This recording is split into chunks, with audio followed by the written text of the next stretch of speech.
Good evening, NASCAR fans of all ages. Steven here once again. And it's that time once again for our NASCAR news and recap from what took place this past weekend at Daytona and Milwaukee. But before I get started with that, don't forget, for more content like this, hit the subscribe button, hit the notification bell, and the like button so you won't miss another video like this anytime soon. With all that out of the way, let's get started.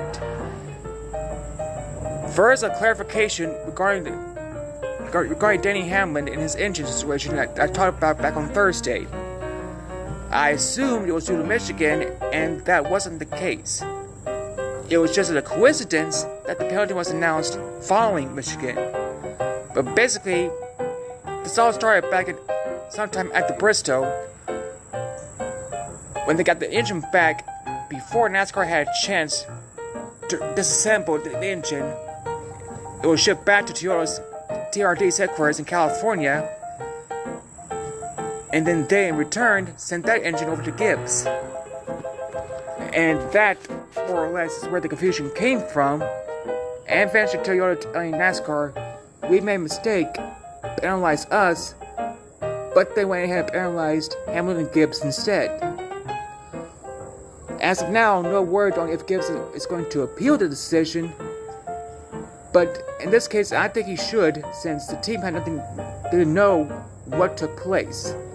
If they did, different story.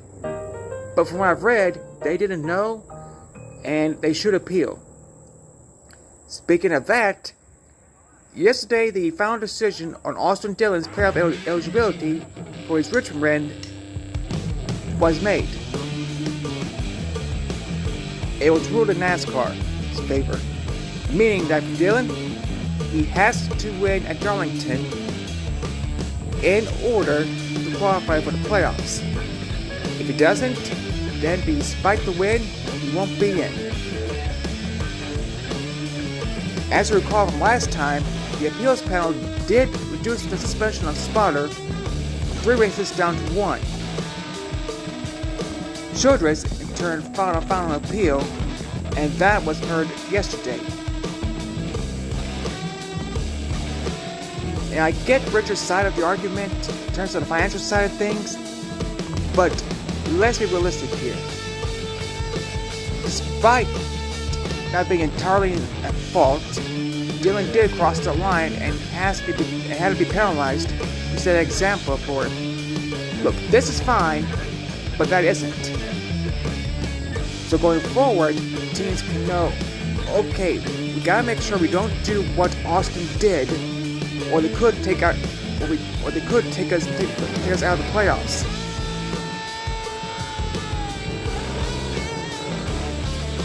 Speaking of Richmond, though, get ready to go to south of the border.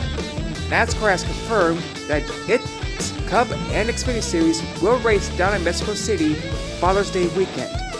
Meaning for the Cup Series, Amazon will broadcast, or rather stream the race, exclusively there. I get NASCAR wanting to go international and all, and this is a good move from that side of things, but I am a little concerned because of the package that is being carried in. I kind of wish this would be on TNT's portion of the schedule or Fox, so that way, at the very least, we wouldn't have to stream in order to see the race outside of the country. But at least the Xfinity Series race will be on CW, so there's that.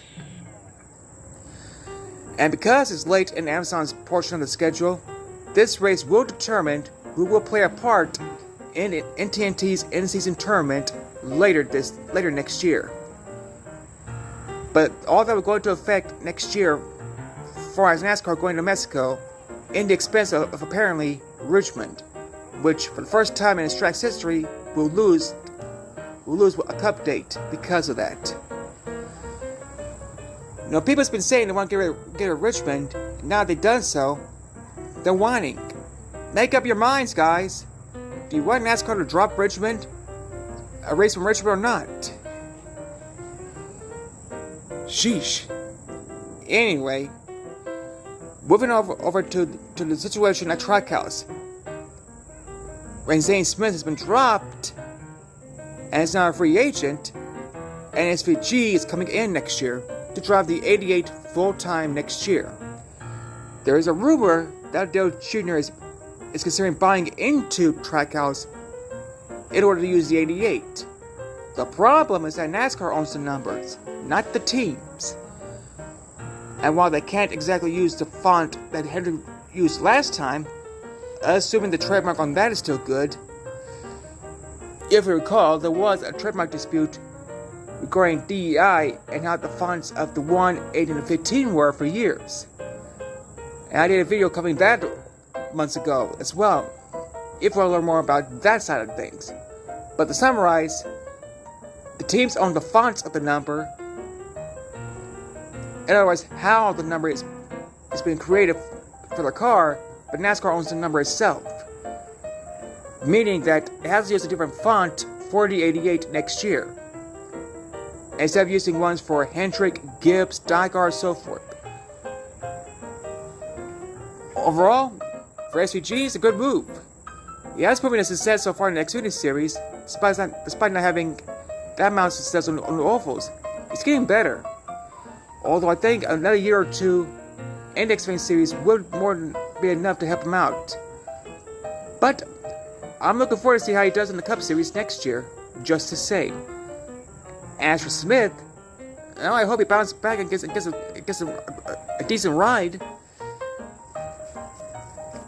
And of course, there's always the Truck Series to fall back on, as well, if that isn't an option. But for now, I also want to say my congratulations before we talk about Daytona and Milwaukee more in depth. I do want to say congratulations to Ryan Truex, Lane Riggs, and Harrison Burton for winning their respective races this past weekend. And because of more family affair type of thing, with the Truex brothers on Friday, the Riggs family Sunday, with father and son being there, and of course Saturday night for the Burtons with Jeff in the booth and Harrison on the track. Incidentally, that was the 100th win by the Wood brothers, and they kept their win one race per decade streak going since the 1960s. I think that's a neat fact in that regard. And while Hendrick Motorsports and Roush, for example, have also won a race at least once in the decades they've raced, the Woodblades is by far the oldest team to have that streak. Speaking of Burton, it does raise the question on whether or not he should be in the playoffs because he's dead last among the full-time drivers. Look, I get the argument on why he should not be in the playoffs, but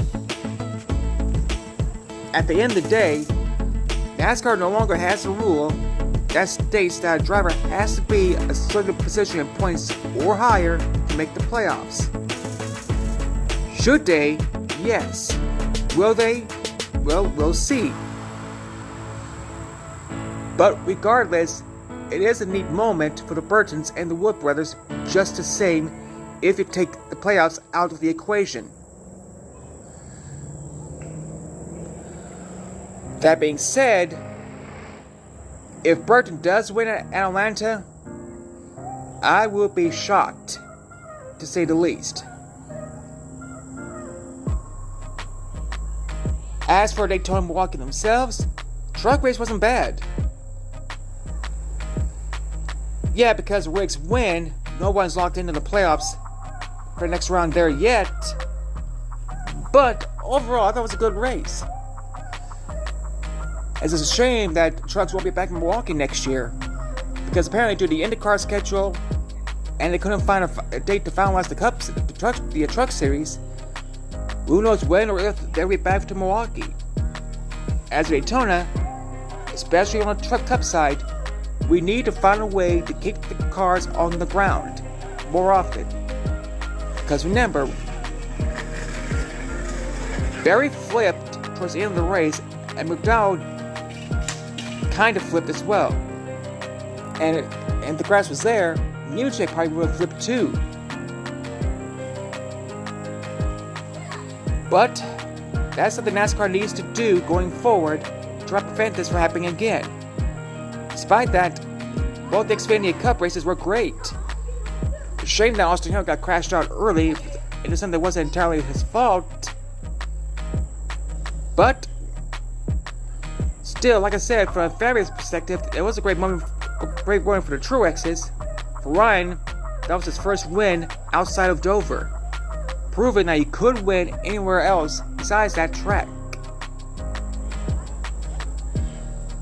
As for Burton, well, who knows what he's going to be doing next year, but hopefully he'll get a decent ride and prove that the Daytona win wasn't a one-win wonder.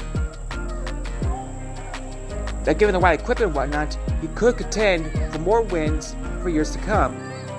I don't think his championship caliber, mind you, but if given the right equipment and whatnot, he could be a threat to win races down the road.